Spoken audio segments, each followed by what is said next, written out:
कायदा सुव्यवस्था अबाधित राहण्यासाठी दापोली पोलिसांनी शहरामध्ये रूट मार्च केलं। रात्री 9 वाजता या रूट मार्चला सुरुवात झाली। Dapoli police station, ST stand, काळकाई कोंड, खोंडा फॅमिली माळ, मच्छी मार्केट, बाजारपेठ, बुरुंडी नाका अशा मार्गावर पोलिसांनी संचलन केलं।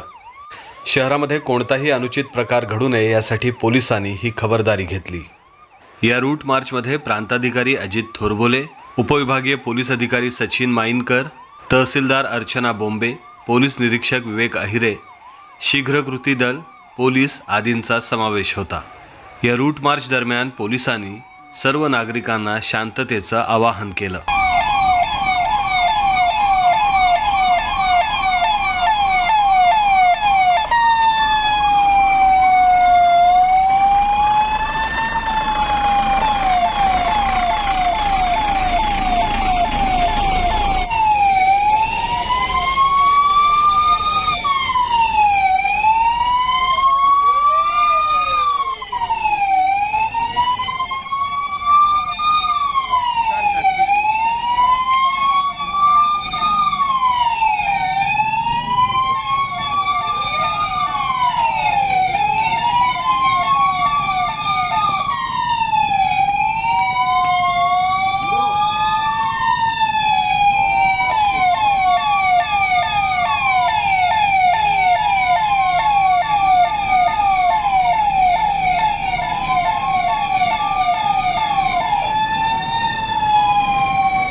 आय कोकण सबस्क्राइब करण्यासाठी लाल बटनवर क्लिक करा आणि त्यानंतर येणाऱ्या बेल आयकॉनवर क्लिक करून सर्व अपडेट्स आपल्या मोबाईलवर मिळवा।